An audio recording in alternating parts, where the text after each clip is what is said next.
നമ്മുടെ ഒരു MP, മലയാളിയായ ഒരു MP കൃത്യമായി ചോദിക്കുന്ന ഒരു ഭാഗം സോഷ്യൽ മീഡിയയിൽ വൈറലായുണ്ട്.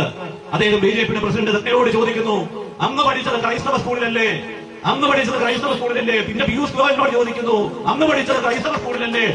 ഇന്ത്യയുടെ ധനകാര്യമന്ത്രി നിർമ്മലാ സീതാരാമനോട് ചോദിക്കുന്നു, അങ്ങ് പഠിച്ചത് ക്രൈസ്തവ സ്കൂളിലല്ലേ? ഇന്ത്യയുടെ വിദേശകാര്യമന്ത്രി ജയശങ്കറിനോട് ചോദിക്കുന്നു, അങ്ങ് പഠിച്ചത് ക്രിസ്ത്യൻ സ്കൂളിലല്ലേ? എന്നിട്ട് നിങ്ങൾ ആരെങ്കിലും ഹിന്ദുക്കളായോ?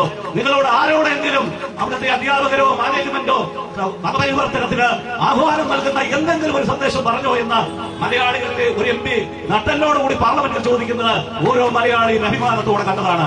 ഈ മതപരിവർത്തന നിയമം എന്ന് പറയുന്നത് ദുരുപയോഗം ചെയ്തുകൊണ്ട് ഇവിടുത്തെ ന്യൂനപക്ഷങ്ങളെ കള്ളക്കേസുകളിൽ കുടുക്കി അവരെ അവസാനിപ്പിക്കുവാൻ ആരെങ്കിലും ആഗ്രഹിക്കുന്നുണ്ടെങ്കിൽ ഇവിടെ സിസ്റ്റർ സൂചിപ്പിച്ചതുപോലെ തന്നെ, സ്വാഗത പ്രസംഗത്തിൽ സൂചിപ്പിച്ചതുപോലെ തന്നെ, ഓരോ പീഡനങ്ങളും, ഓരോ മർദ്ദനങ്ങളും, ഓരോ കള്ളക്കേസുകളും തീർച്ചയായും ഈ സേവനത്തിന് കൂടുതൽ ഉത്സാഹം കൂട്ടുന്നതാണ്.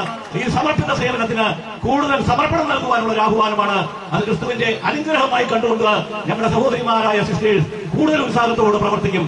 ഇന്ത്യയുടെ ചരിത്രം പരിശോധിച്ചാൽ ആതുര ശുശ്രൂഷ രംഗത്തും വിദ്യാഭ്യാസ രംഗത്തും ഏറെ സംഭാവനകൾ നൽകിയിട്ടുള്ള ക്രൈസ്തവ മിഷണറിമാരെ കണ്ടില്ലെന്ന് നടിക്കുവാൻ ആർക്കും സാധ്യമല്ല. ഇന്ന് ലോകത്തിന്റെ മുമ്പിൽ ഇന്ത്യ അപമാനിക്കപ്പെട്ടിരിക്കുന്നു. ലോകത്തിന്റെ മുമ്പിൽ നമ്മുടെ മഹാരാജ്യം നിന്ദനയായി തീർന്നിരിക്കുന്നു. ഇവിടുത്തെ ന്യൂനപക്ഷങ്ങൾ ആരോടും ഒരു ഔദാര്യവും ചോദിക്കുന്നില്ല. ഇന്ത്യൻ ഭരണഘടന തന്നെ നമുക്ക് അവകാശമായി നൽകുന്ന ആ മതസ്വാതന്ത്ര്യത്തെ വെല്ലുവിളിക്കുന്ന രീതിയിലുള്ള നിർഭാഗ്യകരമായ സംഭവങ്ങളാണ് ഇവിടെ അരങ്ങേറുന്നത്. ഇന്ത്യൻ ഭരണഘടന ന്യൂനപക്ഷങ്ങൾക്ക് നൽകുന്ന വിദ്യാഭ്യാസപരമായും മറ്റുമുള്ള ഒത്തിരി കാര്യങ്ങളുണ്ട്. ഞാൻ ആ ഭാഗത്തേക്കൊന്നും കിടക്കുന്നില്ല.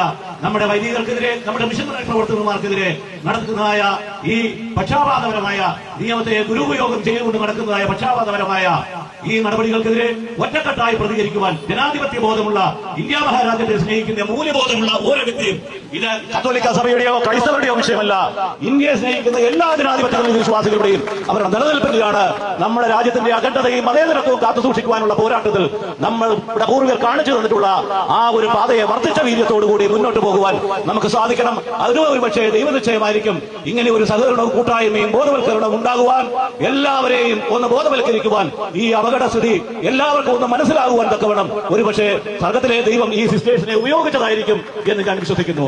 തീർച്ചയായും ആ ഒരു ഐക്യത്തോടെ മുന്നേറുവാൻ, ഈ നീതി നിഷേധത്തിനെതിരെ പോരാടുവാൻ നമ്മളെല്ലാവരും ഒറ്റക്കെട്ടായി ഒറ്റ മനസ്സോടെ പോവുക. നീതിക്കായി വിശുദ്ധദാഹിക്കുന്ന നമ്മുടെ സഹോദരിമാർക്ക് വേണ്ടി പ്രാർത്ഥിക്കുക. ആ പ്രാർത്ഥനയിലും ഈ പോരാട്ടത്തിലും മലങ്കര ഓർത്തഡോക്സ് സഭയുടെ എല്ലാ പിന്തുണയും പ്രാർത്ഥനയും ഒരിക്കൽ കൂടെ പ്രഖ്യാപിച്ചുകൊണ്ട് ഞാൻ വാക്കുകൾ അവസാനിപ്പിക്കുന്നു. ഈശ്വരൻ നമ്മെ അനുഗ്രഹിക്കട്ടെ.